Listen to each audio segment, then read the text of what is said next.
अस्सलाम वालेकुम। सादिया बुखारी, डायरेक्टर मोहसिनीनी रिसोर्स सेंटर। नाज़रीन, आज आपके सामने मैं एक बहुत ही अहम मौजू पे बात करने के लिए हाज़िर हुई हूँ। जैसा कि आप जानते हैं, हमारे मुल्क में डोमेस्टिक वायलेंस बहुत ज़्यादा प्रेवलेंट है और इस बात का नोटिस लेते हुए हुकूमत ने लेजिस्लेशन पास की है, जिसकी वजह से अब अगर कोई औरत शिकायत लेके पुलिस स्टेशन जाती है कि उसको ज़ोदकोब किया गया है, तो ऐसे शख्स को फ़ौरन गिरफ़्तार कर लिया जाएगा। साथ ही साथ हुकूमत ने 1099 हेल्पलाइन भी इस्टेब्लिश की है। 1099 जो हेल्पलाइन है, इसके ऊपर अगर कोई ख़ातून कॉल करे तो 15 या 20 मिनट में पुलिस उसके घर पहुंच जाएगी और जो भी ख़तरनाक सूरत हाल डेवलप हो रही है उससे उसको बचा लिया जाएगा। ये तो हैं वो इक़दामात जो हुकूमत ने किए हैं। मैं इस वक्त चाहती हूँ कि मैं कुछ ऐसे माशरती रवैयों की निशानदेही करूँ जो कि डोमेस्टिक वायलेंस के बढ़ने में मदद देते हैं। सबसे पहली जो बात है जो कि हमें गैर महफूज बनाती है, वो हमारी inability to recognise a toxic person है। टॉक्सिक रिलेटिव है। टॉक्सिक रिलेटिव कौन होता है? टॉक्सिक रिलेटिव वो होता है कि जिसकी मौजूदगी में आप खौफज़दा महसूस करें, जिसकी मौजूदगी में आपको एंजाइटी हो, जिसकी मौजूदगी में आप बात करते हुए घबराएं, क्योंकि आपको ये खौफ हो कि वो उसने गुस्से में आ जाना है, उसने चीखना चिल्लाना शुरू कर देना है और अगर कोई बात आप दोनों के दरमियान ज़ाती लेवल पे हुई हुई है, वो जाके उसने पूरे ख़ानदान में, पूरे मोहल्ले में बता देनी है, जिससे आपको बहुत ज़्यादा ज़हनी कोफ्त हो सकती है, आपको बहुत ज़्यादा परेशानी हो सकती है और आपको अपने अज़ीज़ व क़ारब में दिक्कत का सामना हो सकता है। मेरी आपसे ये गुजारिश है कि मारपीट का जो वक्त है या जो अमल है, उससे बहुत पहले जो है, अगर आप किसी शख्स को as a toxic individual recognise कर लें, तो फिर कुछ टेक्निक्स हैं जो कि आप अडॉप्ट कर सकती हैं, जिनसे आप उस शख्स के साथ इस हद तक पहुंचने से अपने आप को बचा सकती हैं। सबसे पहली टेक्निक जो है वो ये है कि आपने देखना है कि आपकी पर्सनल बाउंड्री क्या है। आप कौन सी जो है वो आपका ज़ाती मामला है, कौन से ऐसे मामलात हैं जिनकी बात आपको उससे नहीं करना, और अगर करना भी है तो बहुत नपे तुले अंदाज में करना है। ज़्यादा इन्फॉर्मेशन शेयरिंग उसके साथ नहीं करनी, क्योंकि आपको ये बात समझ आ चुकी हुई है कि ये कल आपके ख़िलाफ़ इस्तेमाल हो सकती है। ये इन्फॉर्मेशन जो है आपने इसलिए अपने तक रखनी है। दूसरी बात जो आपको समझने की ज़रूरत है, वो अक्सर कहा जाता है कि सब्र का फल मीठा होता है, मगर इसके साथ साथ आपने ये भी याद रखना है कि ज़ालिम का साथ नहीं देना होता। और ज़ालिम का साथ कैसे नहीं देना होता? ज़ालिम को जुल्म करने से रोक कर उसका साथ नहीं देना होता, क्योंकि अगर आप अपने घर में, अपनी एनवायरनमेंट में किसी को ये इजाज़त एक रेगुलर लेवल के ऊपर दिए रखें कि वो गालियाँ भी दें, वो शोर भी मचाएं, वो हाथ भी उठाएं, तो फिर ये एक ऐसा माहौल नहीं है जो कि बच्चों के लिए खुशाइंद है। बच्चों को फ़ीसों के, खाने पीने के, सर पे छत के अलावा ऐसे इंसान भी हमने बनाना होता है जो कि मज़बूत असाब के मालिक हों,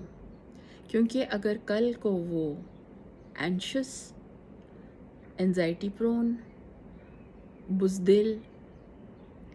और कॉन्फिडेंस के बग़ैर होंगे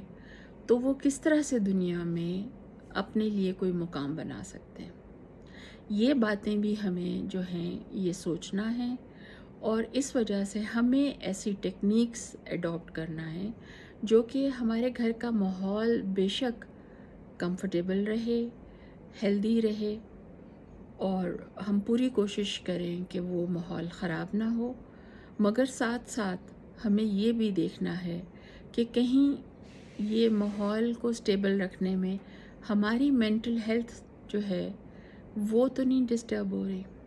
हमारे बच्चों की मेंटल हेल्थ तो डिस्टर्ब नहीं हो रही। और मैं जानती हूँ बहुत सारी ख़वातीन जो हैं इसका जवाब जो है वो ये देती हैं कि अगर हम बर्दाश्त नहीं करेंगे तो फिर हम उस घर में कैसे रहेंगे। तो मैं आपसे ये बात करना चाहती हूँ कि आप तवज्जो दें अपनी एनवायरनमेंट पे, आप अपने आप पे तवज्जो दें, और आप कोशिश करें कि आप अपने आप को फोर्टिफाई करें, अपने आप को इकनॉमिकली फोर्टिफाई करें, अपने आप को सोशली फोर्टिफाई करें, और अगर कोई आपका साथ नहीं दे रहा तो कम से कम आप अपना साथ दें। क्योंकि मैंने अक्सर केसेस में ये देखा है कि डोमेस्टिक वायलेंस या डिवोर्स होने की सूरत में जो डिवोर्स्ड ख़ातून और बच्चे होते हैं वो बहुत बुरी तरह इकनॉमिक हार्डशिप का शिकार होते हैं। तो अगर आपके घर की एनवायरनमेंट इस तरह की है कि आपको ये लग रहा है कि ये अभी तशद्दुद की तरफ जाएगी और ये फाइनेंशियल हार्डशिप की तरफ जाएगी, तो आप उसका सद्दबाब करने के लिए अपने लेवल के ऊपर ज़रूर हाथ पैर मारें। आप ज़रूर कोशिश करें कि आपका कोई ज़रिया आमदनी हो। आप ज़रूर कोशिश करें कि जो आपके रिश्तेदार हैं, आपके हमसाए में हैं, उनसे आप बात करें, और आप अपने लिए और अपने बच्चों के लिए फाइनेंशियल रिसोर्सेज हासिल करने की कोशिश करें। साइकोलॉजिकल और फाइनेंशियल वेलबींग आपकी जितनी होगी उतनी ही ज़्यादा आसानी से आप इस किस्म की सूरत हाल का मुकाबला कर सकते हैं। आम तौर पे औरतें तशद्दुद इसलिए सहती हैं क्योंकि उनको अपने बच्चों को माशरे में एक अच्छा मुकाम देना होता है, और एक अपने बच्चों के एक अच्छे और महफूज मुस्तकबिल के लिए वो बहुत कुछ बर्दाश्त करती हैं। काबिल तहसीन हैं ऐसी औरतें, और मैं उनकी दिल से कदर करती हूँ। मगर साथ साथ मैं आपको ये भी बताती चलूँ कि अगर आपके बच्चों में कॉन्फिडेंस नहीं होगा दुनिया का सामना करने का, तो फिर वो जो खाना वो खाते रहे हैं या वो जो छत उनके सर पे रही है, उनकी आने वाली ज़िंदगी में उनको उसका कोई खातर खा फ़ायदा नहीं होगा। ये कुछ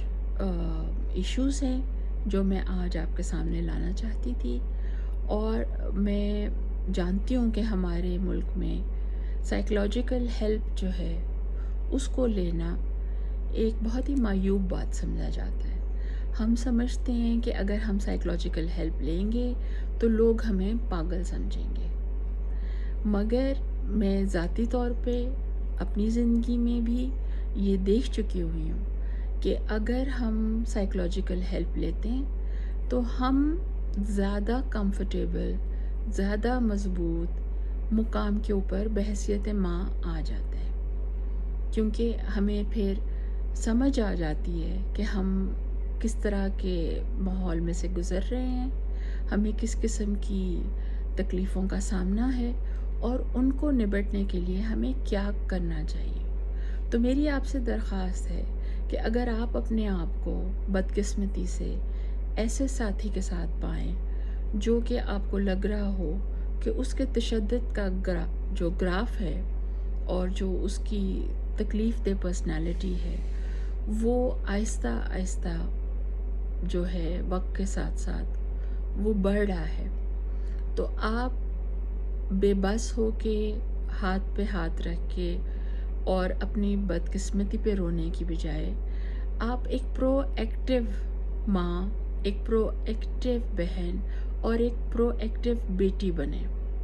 اور آپ کوشش کریں کہ حد الوسیع آپ اپنے آپ کو فائنینشلی، سائیکولوجیکلی، ایموشنلی ایک سسٹینیبل انوائرمنٹ میں لے کے آئیں۔ آپ کا بہت شکریہ۔ اللہ حافظ۔